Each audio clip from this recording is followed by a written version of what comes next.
또 왕이 되었을 때 어떻게 살아야 될까 하는 말씀입니다. 거기 14절을 보시면 하나님께서 이스라엘 백성들에게 주시겠다고 약속한 땅을 이스라엘 백성들이 차지를 합니다. 자, 지금 모세는 땅을 차지하기 전에 계속해서 하나님 말씀을 백성들에게 반복해서 전하는 그 신명기를 우리가 보고 있습니다. 그 땅을 차지하고 거주할 때, 이때 만약에 우리 주위의 모든 민족들 같이 우리 위에 왕을 세워야겠다는 생각이 들면 하는 내용이죠. 거기 보면은 모든 민족들 같이. 자, 가나안 땅에 들어갔는데 그 여러 이제 그 민족들이 있습니다. 그 안에는 수없이 많은 민족들이 있죠. 근데 보니까 왕이 있는 거예요. 그리고 왕이 다 다스립니다. 이렇게. 그래서 이스라엘 백성들이 너희들도 저들처럼 우리도 왕을 세워야 되겠다. 그래서 나라를 든든하게 세워야 되겠다. 이렇게 생각이 들면 또 이스라엘 백성들이 그렇게 원하면 세우는데 세우는 기준을 이야기합니다. 실제로 이 일이 일어납니다. 언제 일어나느냐? 사울 왕이 첫 번째 왕이 되죠. 그때 이제 사사 시대가 지나고 이스라엘 백성들이 우리에게도 왕을 달라고 이야기합니다. 우리에게도 왕을 달라. 그래서 하나님은 허락을 합니다. 그 왕에 대해서.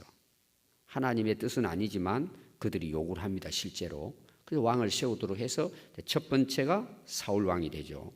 그런 일이 일어날 것이다. 모세가 이제 백성들에게 이야기합니다. 그러면 어떻게 왕을 세워야 되느냐? 그 15절에 보니까 반드시 내 하나님 여호와께서 택하신 자를 내 위에 왕으로 세우라. 자, 조건이 첫 번째가 뭐죠? 하나님이 그럼 너희들 이 사람을 왕으로 세우라. 그러면 백성들이 그걸 순종해서 왕으로 세우라는 것입니다. 자, 여러분 사울 왕을 세울 때 보면은 하나님이 사울 왕을 세우시는 내용이 나옵니다. 나중에 이제 우리 가서 볼 것입니다. 또 다윗 왕도 마찬가지입니다. 그 왕을 세우는 곳에 있어서 하나님이 이제 이렇게. 그래서 하나님이 왕으로 세웠다는 것을 어떻게 표현했느냐? 제사장이 머리에 기름을 붓습니다. 그리고 이제 왕으로 세우죠. 첫 번째 중요한 게 하나님께서 택하신 자를 왕으로 세우라. 너희들이 원하는 대로 세우지 말라. 그런 뜻입니다. 근데 그 왕을 세우는데 두 번째 조건이 뭐냐 하면 내 위에 왕으로 세우려면 내 형제 중에서 한 사람을 택할 것이요. 그 형제는 누굴 가리켜요? 이스라엘 민족을 이야기하죠. 12지파 중에서. 그럼 사울이 이제 첫 번째 왕으로 이스라엘 왕으로 이제 세움 받습니다. 그 사울 왕은 어느 지파에 속해 있었을까요? 오래돼서 잘 모르죠. 베냐민 지파죠. 베냐민 지파. 사울 왕이 첫 번째 왕이 됩니다. 이건 뭔 말이냐 하면 하나님이 택한 사람, 하나님의 백성 중에 택해야 된다. 그러면서 네 형제가 아닌 타국인을 내 위에 세우지 말 것이며. 왜 이런 이야기 했을까요? 이유가 있겠죠. 타국인을 왕으로 세우지 말아야 되는 이유가 있겠죠. 이유가 뭘 것 같아요? 예? 하나님의 백성은 하나님을 섬기고 하나님의 말씀을 순종하는 백성입니다. 그래서 그 안에 들어있는 내용이 뭐예요? 하나님이 택한 백성, 또 하나님의 말씀을 순종하는 그 백성들이 그 나라의 왕이 되어야 된다. 그런 뜻이죠. 근데 이제 우리가 이스라엘 역사를 이제 쭉 살펴보면 어떤 일이 일어나요? 우리가 이미 봤습니다. 이미 봤습니다. 어떤 일이 일어나요? 하나님이 원하지 않는 왕들이 세워져요, 안 세워져요? 세워집니다. 특히 이제 북쪽 이스라엘은 왕을 앞에 있는 왕을 죽이고 아버지를 죽이고 아들이 왕이 된다든지. 그러나도 피비린내 나는 왕권 다툼이 일어납니다. 칼로 죽이고 왕이 되고. 우리 인류 역사를 보십시오. 왕권을 차지하기 위해서 얼마나 많은 전쟁이 일어나고 살해하는 일이 일어납니까? 우리나라 역사에도 그렇죠. 왕에 대한 거. 지금도 뭐 칼로 서로 죽이지는 않지만 여당, 야당이 결국 싸우는 게 뭐예요? 총선과 대선 때문이에요. 국민들 그냥 좋은 말이에요. 좋은 말. 그래서 사울 왕은 되지만 그 이후에 역사를 잘 보면은 계속 왕권 다툼이 일어납니다. 그리고 나중에는 무슨 일이 일어나느냐? 아마 이것은 이스라엘 역사 속에 아주 치욕적인 역사죠. 이방 여인을 왕비로 맞이합니다. 그 왕이 누구예요? 아합 왕이고 그 왕비가 이방 우상 숭배하는 나라의 이세벨입니다.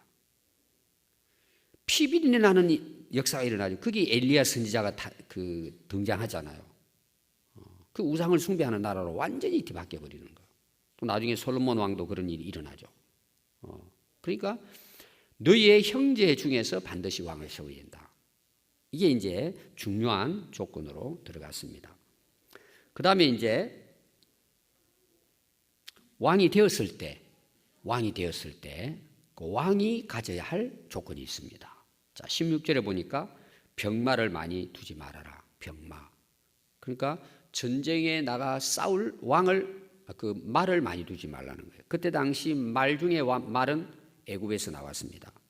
왜냐하면 애굽이 굉장히 이제 군사적으로 막강했기 때문에 그 이스라엘 나라에는 말이 많지 않으니까 전쟁에 나가는 이 병마들이 많지 않으니까 애굽에 가서 싸우는 거예요.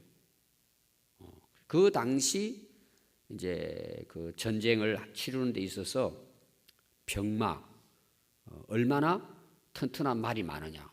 그때는 운송수단일 뿐만 아니라 이제 전쟁에 나가서 싸울 때는 이제 말을 타고. 그 되게 이제 우리나라도 이러면 그 옛날 전쟁하는 거 보면 그냥 그 군사들은 창만 들고 뛰어다니죠. 근데 장군들이라든지 지휘관들은 다 말을 타고 나오죠. 지금도 마찬가지입니다. 왜냐하면 말은 이제 빨리 달리고 그리고 위에 오르니까 싸울 때 유리하잖아요. 위에서 이렇게 공격을 하니까. 그 당시로 보면은 병마는 굉장한 그 군사력을 나타내는 것입니다. 그러니까 이제 왕이 됐습니다. 그러면은 왕으로 앞으로 해야 될 일이 나라를 지키는 일이죠. 나라를 지켜야 합니다. 그런데 지키려면 어떻게 해야 돼요? 주변 나라 국가를 보니까 말이 많은 거예요. 오늘로 말하면 미사일이 많고 핵무기가 있고 전쟁 치룰 수 있는 그 신무기들이 많은 것입니다. 그럼 사들이는 거예요. 계속해서. 사들여 가지고 그 어떤 군사력을 의지해서 나라를 이끌어 가려고 하는 거죠. 나라를 안정하게. 근데 하나님께서는 병마를 두기는 두되 뭐예요? 많이 두지 말라는 거예요. 왜 그랬을 것 같아요? 전쟁의 승패는 하나님께 있다는 거예요. 병마를 의지하지 말고 나를 의지해야 된다는 거예요. 자, 두 번째 왕의 조건입니다. 17절을 보니까 그에게 아내를 많이 두어 그의 마음이 미혹을 당하지 않도록 해라. 그랬어요. 오늘로 말하면 뭐예요? 향락주의입니다. 향락. 즐기는 거죠. 여러분 역대 왕들 한번 보십시오. 그런 향락과 쾌락에 빠졌을 때 나라는 망했습니다. 우리나라 역사에도 있고 이스라엘 역사에도 있습니다. 한번 보십시오. 특히 솔로몬 왕 같은 경우에 다 망합니다. 다 망합니다. 그러니까 왕위에 올랐을 때 첫 번째 조심해야 될 게 뭐냐? 하나님보다도 병마를 군사력을 의지하지 말고 두 번째 하나님으로 즐거워해야 되는데 세상 쾌락에 빠지지 말라는 거예요. 오늘 여러분 세상 한번 보십시오. 세상이 살기 좋으면 좋을수록 이런 악은 더 성행합니다. 참 희한하죠. 돈 많고 능력 많으면 꼭 못된 짓을 합니다. 세상은. 지금 오늘날 우리나라 뉴스 나오는 거 한번 보십시오. 이게 우리 인간의 모순이에요. 모순. 잘 한번 보십시오, 여러분. 지금 TV에 나오는 또 젊은 애들이 좋아하는 게 뭐예요? 가수, 탤런트. 또 옛날에 그래도 노래하고 지금 노래 한번 들어보십시오. 노래를 부르는 건지 참 미쳐 날뛰는 건지 이게 구분이 안 돼요. 그래서 세상 문화가 그렇게 돼 있는데 사회는 이런 문제 때문에 일어나는 비극적인 일들이 수없이 많습니다. 이런 향락쾌락을 통해서 장사도 하고 그것 때문에 사회가 혼란해지고 어려워지는 일들이 수없이 많습니다. 모순이에요, 모순. 지금 우리나라도 신학대학의 학생들이 동성애를 조장합니다. 지금 이게. 동성애를 부추기는 사회입니다, 지금. 그리고 그걸 법으로 만듭니다, 지금. 그리고 거기에서 일어나는 폐해에 대해서는 잘 말하지 않습니다. 다 그게 원인이 돼가지고 오늘날 사회가 혼란스럽고 청소년들이 그런 범죄에 완전히 노출되고 가정이 파괴되는데도 사람들은 그걸 또 용인합니다. 이게 인간의 모순이에요. 왜 그럴까요? 인간 자체가 죄악된 성향을 가지고 있기 때문에 그걸 즐기면서도 또 거기에 대한 범죄는 싫어하는 거예요. 이게 얼마나 잘못된 모순인지 몰라요. 근데 왕이 만약에 이런 데 빠졌다. 역사적으로 전부 다 망합니다. 나라가 다 망합니다. 그래서 왕이 되었을 때는 그런 헛된 향락주의의 쾌락에 빠지지 말라는 거예요. 나라 일 하기도 바쁜데 그게 빠지면 어떻게 되겠습니까, 왕이. 세 번째 왕의 조건입니다. 아내를 많이 두어 그의 마음이 미혹되게 하지 말 것이며 자기를 위하여 은금을 많이 쌓지 말 것이라. 오늘 말하면 재물이죠. 재물의 유혹입니다. 재물의 욕심입니다. 높은 권력을 가진 사람들이 망하는 여러 가지 이제 이유가 있는데 그 중에 가장 일반적인 유혹이 뭐예요? 재물의 유혹입니다. 그래서 뭐가 같이 가요? 권력과 재물과 향락은 항상 같이 갑니다. 돈이 있으면 다 된다고 생각해요. 돈이 있으면. 여러분, 돈이 참 유용합니다. 선하게 사용할 수 있죠. 근데 그 돈을 쌓아두지 말라는 게 쌓아두지 말라. 이게 뭔 말이에요? 욕심입니다. 탐욕이죠. 돈에 대한 탐욕. 우리 인간에게 다 있습니다. 그것이. 여기 보니까 돈이 필요 없다. 은금이 필요 없다는 말이 아니고 많이 쌓아두지 말라는 거예요. 축적하지 말라는 것입니다. 축적하지 말라는 거예요. 그럼 여러분, 우리가 하나님을 의지해야 됩니까? 돈을 의지해야 됩니까? 다 알죠. 하나님 의지해야 된다고. 근데 돈이 좀 부족하면 불안해하는 거예요. 내가 어떻게 사냐? 아니, 하나님이 살아계시고 하나님 믿으면 되는데 내일 일을 염려 안 해도 되는데 뭘 먹을까, 뭘 마실까, 뭘 입을까? 그건 다 이방인들이 구하는 것인데 우리는 말씀을 다 알면서도 쌓아두는 거예요. 자꾸 이걸 나중에 해서 어떻게 해가지고. 여러분, 우리가 그렇게 사는데 나중에 가서 진짜 뭐 앞으로 뭐 예를 들면은 우리가 나이 먹어가지고 은퇴하고 난 다음에 어떤 집을 짓고 뭐 어떤 돈을 모아가지고 세계 일주 여행을 하고 이런 이제 꿈들이 있잖아요. 그건 나쁘지 않죠. 열심히 노력해서 앞으로 노후를 잘 대비하고 준비하는 거 중요하죠. 여기 말하는 건 뭐죠? 욕심에 대한 탐욕인 거예요. 하나님보다도 물질을 더 의지하고 사는 것을 이야기합니다. 그 왕이 만약에 그 하나님이 세워서 왕위에 올려놓았는데 왕이 나라를 잘 다스리기보다는 자기 어떤 재물을 축적하기 위해서 나라 돈을 횡령해가지고 그걸 가지고 쌓아두었다가 나중에 이제 임기 끝나면은 5년 후에 내 잘 먹고 잘 살겠다. 그렇게 해서 돈 있는 사람하고 이렇게 짝해가지고 그 사람들 뭐 이익을 밀어주고는 나중에 그 돈 받아먹고. 여러분 다 지금 우리나라 그런 그 뉴스 같은 그런 거 계속 나오잖아요. 다 그 비리가 다 나오잖아요. 왕이 되면 그런 유혹을 빠지지 않도록 은금을 많이 쌓아두지 말아라. 자, 이거는 다 일반적인 것입니다. 더 중요한 것이 18절부터예요. 이건 오늘 우리들에게도 정말 필요한 말씀입니다. 그가 왕위에 오르거든 이 율법서의 등사본을 레위 사람 제사장 앞에서 책에 기록하여.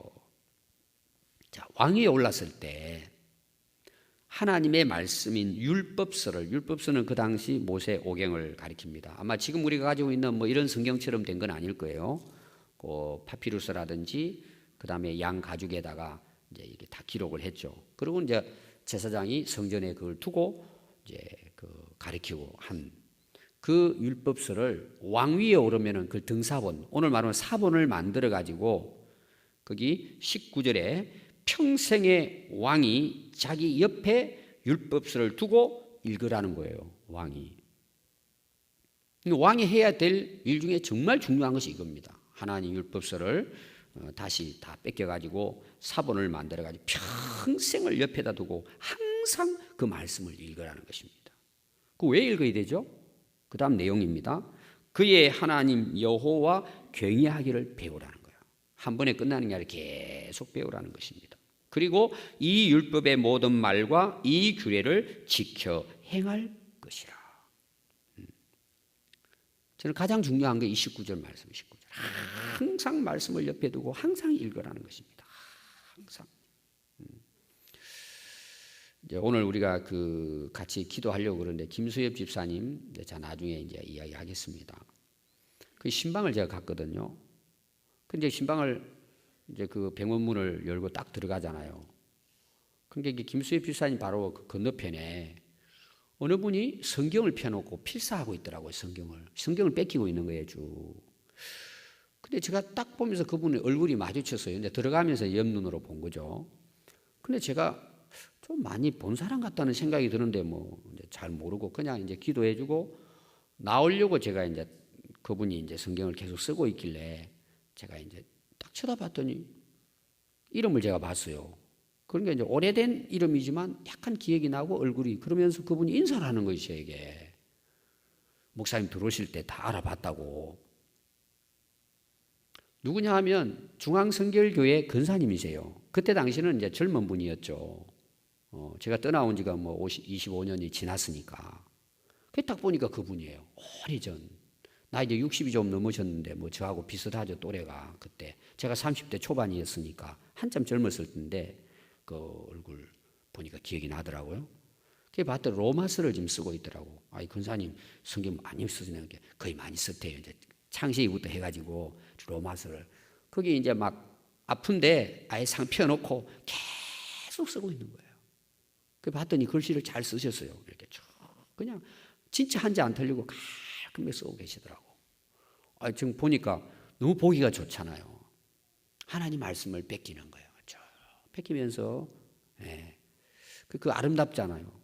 그런 모습을 보니까 우리 인생이 어디에 결정날까요? 하나님의 말씀에 따라 결정나는 거예요. 여러분 말씀에 생명을 걸어야 돼요. 말씀은 생명이에요. 내 인생이 거기 있는 거예요. 어제도 제가 성경대학 하면서 오늘날 우리 한국 교회를 봤을 때 우리 성도들을 봤을 때 얼마나 성경을 알까라는 거예요. 정말 성경을 알까? 얼마나 성경을 사랑하고 사모하고 그 말씀을 먹고 살까? 여러분 제가 한 가지 물어볼게요. 여러분 인생의 목표가 뭐예요? 목적이. 내가 왜 살아야 돼요? 정말 우리가 그 말씀을 통해서 주어진 인생을 지금 내가 살고 있느냐는 거예요. 여러분 교회 다니는 것도 참 축복이죠. 근데 내가 뭘 위해 사느냐 인생을. 지금 진짜 나는 병마를 위해 사냐, 쾌락을 위해 사냐, 돈을 위해 사냐, 자식을 위해 사냐. 내가 진짜 뭘 위해 살고 있냐 지금. 내 인생의 목표가 뭐냐. 정말 하나님 나라를 위해 살고 있느냐는 거예요.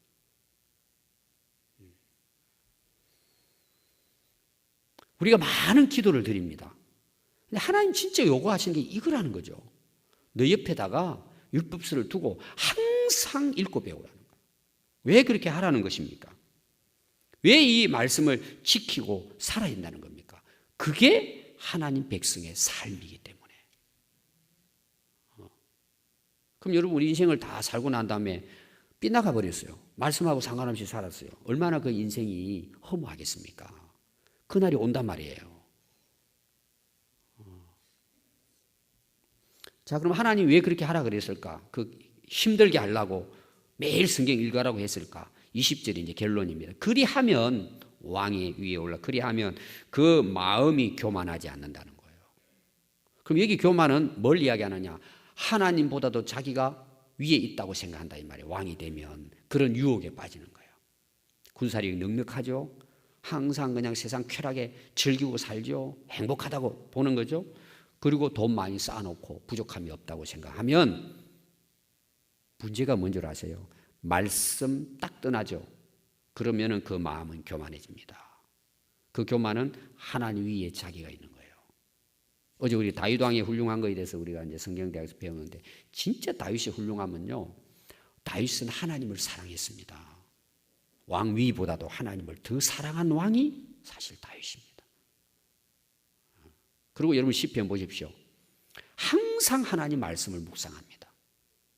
그래서 다윗은 40년 동안 전쟁에서 승리한 거죠. 이유를 그렇게 성경은 말해요. 하나님이 함께 하시니 이겼다고 나오네. 계속해서 다윗은. 그래서 다윗은 자기 위에 왕이 있다는 사실을 깨달은 거예요. 다윗은.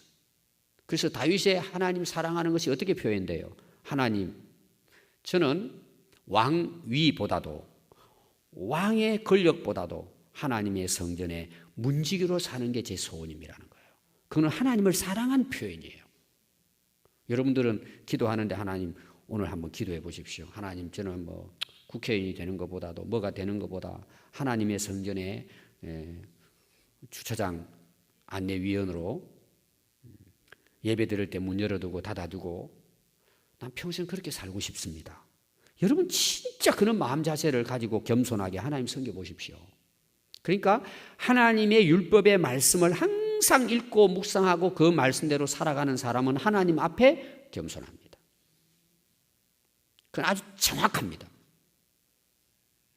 근데 내가 그냥 교회 다닌 지가 얼마나 오래되고 내가 이렇게 하나님 앞에 얼마나 큰일을 했는데 내가 그런 거 하냐 이거죠. 그런 거 하냐고. 다 여러분 그게 잘못 가는 겁니다. 어제도 우리가 말씀 봤죠. 말씀을 보고 더 하나님과 가까이 하면 할수록 뭐예요? 성숙됩니다. 예수님도 닮아가고 더 겸손해집니다. 여러분, 우리가 어떤 일을 성공했을 때, 이루었을 때 말씀을 떠나면 교만하게 됩니다. 내가 굉장한 것처럼 하나님 오실 때는 참 우스운 일이죠. 인간이 착각하는 것입니다. 왕도 뭐예요? 하나님 말씀 지키고 순종함으로 그 마음이 교만해지면 안 된다는 거예요. 그럼 우리가 교만해지면 어떻게 되겠습니까? 그렇게 하지 말도록 말씀을 묵상하고 가까이 두고 읽으라 그러죠. 그리고 이 명령을 떠나 좌로나 우로나 치우치지 말라는 거예요. 여러분 왕들이 망하는 거 보십시오. 100% 이 길을 가는 왕들은 다 망합니다. 치우치는 거죠. 이스라엘 중에 치우치지 아니하면 이스라엘 중에 그와 그의 자손이 왕 위에 있는 날이 어떻게 된다고요? 장구하리라. 따라해 봅시다. 장구하리라. 지속적인 은혜예요. 항상 함께 하시는 은혜예요. 하나님 나라 도착할 때까지 하나님이 함께 하시고 은혜를 베푸시는 거예요. 우리가 이렇게 지키고 살아갈 때 얼마나 우리가 마음이 흔들립니까? 그것도 우리 위치가 올라가고 뭔가 이루어지고 성공하고 자기 이름이 뭔가 이렇게 인기를 얻으면 그때부터 사람들은 하나님 잊어버리고 병마를 의지하고 쾌락에 빠지고 돈의 유혹에 빠지고 탐욕에 빠지고 쌓아두는 거예요. 그게 인생을 걸고 사는 거예요. 지금 하나님이 우리에게 주시는 삶은 팽개쳐버리고 좌로나 우로나 치우쳐서 살아가다 보니까 결국 뭐예요? 그의 자손과 그 왕위가 장구하는 게 아니라 한때요. 일회용으로 끝나는 게 인생이. 우리 장구한 인생을 삽시다. 아멘. 기도하겠습니다.